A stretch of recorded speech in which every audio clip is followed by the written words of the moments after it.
News হচ্ছে গিয়ে যেখানে একটা গাপ্পি মরে গিয়েছে, এটা হচ্ছে ফিমেল গাপ্পি। একে দেখে কিন্তু আমার ট্যাঙ্কের পানি একদম কমে গিয়েছে। আলু গাছ লাগাবো যেগুলো কিন্তু প্রাকৃতিক ফিল্টার হিসেবে কাজ করবে আমার ট্যাঙ্কের ভিতরে। আসসালামু আলাইকুম সবাইকে, কি অবস্থা সবার, কেমন আছেন সবাই? আশা করি সবাই অনেক বেশি ভালো আছেন। আমিও কিন্তু অনেক বেশি ভালো আছি আলহামদুলিল্লাহ। তো আজকের ভিডিওতে আপনাদেরকে আমি দেখাবো যে আমার এই ট্যাঙ্কটা কিন্তু অনেকদিন হলো যে সেট আপ করেছি। তো ট্যাঙ্কটা অনেক বেশি ময়লা হয়ে গিয়েছে, আর এখানে আমি দুইটি আলু গাছ লাগাবো যেগুলো কিন্তু প্রাকৃতিক ফিল্টার হিসেবে কাজ করবে আমার ট্যাঙ্কের ভিতরে। আর ট্যাঙ্কের তলাটাও কিন্তু অনেক বেশি ময়লা হয়ে গিয়েছে, তো এগুলোকে সব উঠাতে হবে, না হলে কিন্তু পানি আস্তে আস্তে ঘোলা হয়ে যাবে আমার ট্যাঙ্কের। আর এই জায়গায় একটা হোপ ফিল্টার আছে, এটাকেও কিন্তু আজকে আমি আমার ট্যাঙ্কে বসাবো। আর এটা অনেক বেশি ময়লা, কারণ এই ফিল্টারটা আমি অনেক দিন ধরে চালাই না, তো এটাকে ক্লিন করতে হবে আমার। আর ফিল্টারটা ভালো আছে কিনা তাও আমি ভালোভাবে জানি না, তো ফিল্টারটাকে আমার ট্যাঙ্কের এই জায়গায় আমি সেট করব। তো এগুলোকে করার আগে আমার প্রথমে করতে হবে ট্যাঙ্কের পানি পরিষ্কার। তো পানি পরিষ্কারের জন্য আমি এখানে একটা পাইপ নিয়েছি, এটা দিয়ে মূলত পানিটা পরিষ্কার করব। আর ট্যাঙ্কের বটম থেকে যেন সব ময়লাগুলো তোলা যায়, তো যার কারণে এটা নেওয়া। আর ট্যাঙ্কের তলায় যত ময়লা আছে সব কিন্তু এই পাইপের ভিতর দিয়ে চলে আসবে। তো এটাকে আমি সুন্দরভাবে ময়লার উপরে নিয়ে গেলেই তারপর এটার ভিতর দিয়ে ময়লাগুলো চলে আসে। তো নিচে একটা আমি বালতি রেখেছি, সেটার ভিতরে মূলত পানিগুলো যাচ্ছে, আর পাইপ দিয়ে কিন্তু পানি যাচ্ছে দেখে বোঝা যাচ্ছে না। আর পাইপ দিয়ে পরিষ্কার করার আরেকটা রিজন হচ্ছে, যেটা দিয়ে যদি আমি পরিষ্কার করি তাহলে আমার ট্যাঙ্কটা গোলা হবে না। যেমন ধরেন আমি যদি একটা মগ দিয়ে এখন পানি উঠাই তাহলে কিন্তু আমার সেটআপটা পুরোপুরি নষ্ট হয়ে যাবে। তো এটা আমি চাই না, যার কারণে মূলত পাইপ দিয়ে আস্তে আস্তে পানিগুলো তুলতেছি। আর আমার কাছে যে পানি পরিষ্কার করে সেই পাইপগুলো ছিল না, তো এই পাইপটা দিয়ে মূলত পরিষ্কার করব। আর ময়লাগুলো যেহেতু ছোট ছোট, তো পাইপটার ভিতর দিয়ে চলে আসবে ইনশাল্লাহ। এই যে আমি যখনই পাইপটা তলায় নিই তখনই কিন্তু ময়লাগুলো ঢুকে যায় পাইপের ভিতরে। তো এইভাবে মূলত আমি ট্যাঙ্কটা পরিষ্কার করতেছি, বালি থেকে ময়লাগুলো আলাদা করতেছি। তো ওইখানে আমি পানি পরিষ্কার করার জন্য পাইপটাকে রেখে দিয়েছি একটি ক্লিপ দিয়ে। আর এখানে আমি চলে এসেছি ফিল্টারটাকে পরিষ্কার করার জন্য, কারণ এটা অনেক বেশি ময়লা। এটা ময়লা হওয়ার মেন রিজন হচ্ছে, এটা যখন ট্যাঙ্কের ভিতরে ছিল তখন আমি এটা পরিষ্কার করে নিই, ডাইরেক্ট উঠিয়ে তারপর রেখে দিয়েছি। প্রায় 5 মাস 6 মাস হয়ে গিয়েছে। আর এটাকে আমি পুরোপুরি পার্ট বাই পার্ট খুলে তারপর পরিষ্কার করবো, না হলে কিন্তু এটা সুন্দরভাবে পরিষ্কার হবে না, আর ট্যাঙ্কটাও ক্লিন করতে পারবে না।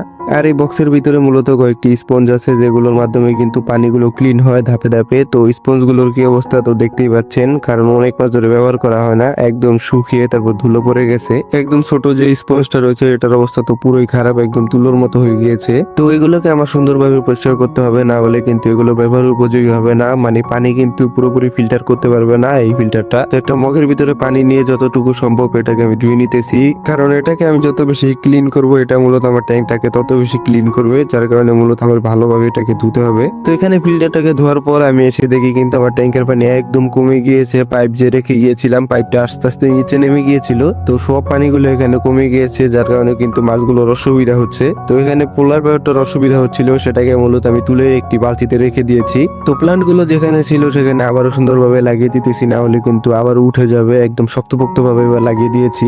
আর পানি কমে যাওয়ার কারণে এখানে যে পোলার পাইপটার হাড়িটা আছে এটা কিন্তু একদম পড়ে গিয়েছে, পুরোপুরি ট্যাঙ্কের অবস্থা খারাপ। এটাকে আবার আমার ঠিক করতে হবে, তো এটাকে সুন্দরভাবে হাত দিয়ে তুলে তারপর ঠিক করে নিতেছি। এখানে একটা পাথর দেওয়া লাগে, না হলে কিন্তু এটা থাকে না। তো ট্যাঙ্কের ভিতরে হাড়িটাকে ঠিক করার পর এখানে বালিগুলোকেও ঠিক করে দিতেছি, যেহেতু পানিটা গোলা হয়ে গিয়েছে। তো এটাকে সুন্দরভাবে পরিষ্কার করে দিতেছি, আর ফিল্টারটা তো দিবই, তো বেশি চিন্তা করার দরকার নেই। আর ট্যাঙ্কের সামনে দিয়ে কিন্তু অনেক বেশি ময়লা হয়ে গেছিল, তো একটা ব্লেড দিয়ে সুন্দরভাবে এটাকেও পরিষ্কার করে দিতেছি, যাতে পরবর্তীতে আর পরিষ্কার করা না লাগে। কারণ পানি দিয়ে যখন এটাকে ফিল আপ করে দিব তখন হাত ঢুকালে কিন্তু পানি পড়ে যায়, তো চিন্তা করলাম এখনই পরিষ্কার করে দিই। আর ব্লেড যেহেতু অনেক বেশি শার্প, তো এটা দিয়ে সুন্দরভাবে পরিষ্কার হয়, একটু ঘষা দিলে কিন্তু সব ময়লাগুলো উঠে যায়। তো এখানে কিন্তু আমার সবকিছু কমপ্লিট হয়ে গেছে। এখন মূলত ট্যাঙ্কে পানি দিব, তো পানিটাও কিন্তু মূলত একটি পাইপ দিয়েই দিব।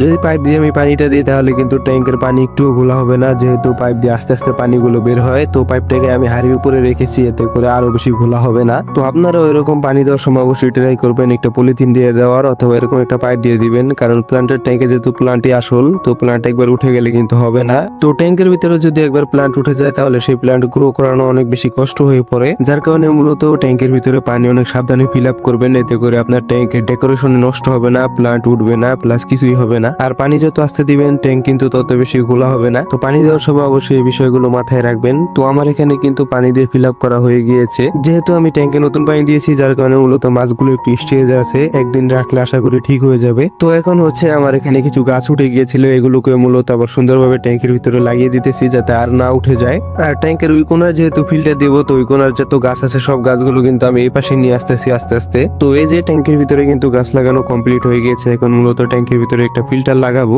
তো এই যে আমি ফিল্টারটাকে এখানে নিয়েছি আর সবগুলো কিন্তু এখানে সুন্দরভাবে সেট আপ করতে হবে। তো এই যে সেট আপ করা কমপ্লিট হয়ে গিয়েছে, এখন মূলত আমি এটাকে সুন্দরভাবে ট্যাঙ্কের পিছনে রেখে দিব। আমি এটাকে একদম ট্যাঙ্কের পিছনে বসাবো যাতে করে পানিটা সুন্দরভাবে ক্লিন হয় আর যাতে তার ম্যানেজমেন্ট অনেক বেশি সহজ হয়। তো এখানে ফিল্টারটাকে চালু করার জন্য এই ফিল্টারের ভিতরে পানি দেওয়া লাগবে। তো আমি একটি মগ দিয়ে সুন্দরভাবে পানি দিয়ে দিতেছি, আর পানি না দিলে কিন্তু ফিল্টারে পানি তুলতে পারে না। তো অবশ্যই ফিল্টার প্রথমবার চালু করতে গেলে কিন্তু এখানে পানি দেওয়াই লাগে, না হলে কিন্তু ফিল্টারে পানি তুলতে পারে না। তো পানি দিয়ে কিছুক্ষণ অপেক্ষা করার পর কিন্তু এখানে দেখছি আস্তে আস্তে পানি পড়তেছে। তো কিছুক্ষণ ধরে অপেক্ষা করার পর কিন্তু এখানে দেখছেন প্রপারলি পানি পড়তেছে। তো পানিটাকে একটু কমানো লাগবে, না হলে কিন্তু ট্যাঙ্কটা পুরো নষ্ট হয়ে যাবে। তো ট্যাঙ্কটাকে সুন্দরভাবে কমপ্লিট করার পর এখানে যে পোলার প্যাট মাছটাকে উঠিয়েছিলাম সেটাকে আবারও ছেড়ে দিলাম ট্যাঙ্কের ভিতরে। আর ট্যাঙ্কটা কিন্তু এখনো বেশি একটা ক্লিন হয় নাই, যেহেতু ফিল্টার ব্যবহার করেছি। তো আস্তে আস্তে ক্লিয়ার হয়ে যাবে। তো এখানে একটা স্যাড নিউজ হচ্ছে গিয়ে যে এখানে একটা গাপ্পি মরে গেছে, এটা হচ্ছে ফিমেল গাপ্পি। এই গাপ্পিটা কিন্তু লোডেড ছিল যে কয়েকদিনের ভিতরে বাচ্চা দিত। তো এটা মারা যাওয়ার কারণ হচ্ছে যে পাইপের ভিতর দিয়ে এটা ভালো একটা টান খেয়েছিল,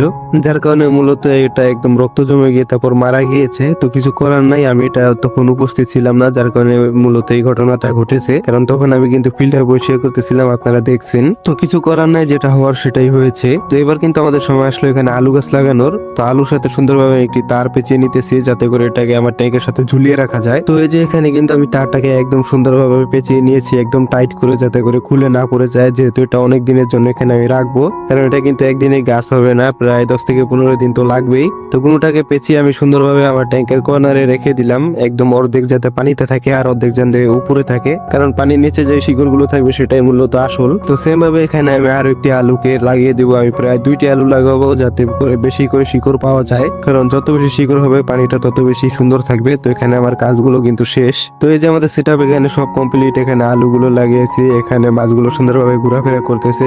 যেহেতু পানি পরিষ্কার করলাম তো এক রাত লাগবে এগুলো স্টেবল হওয়ার জন্য।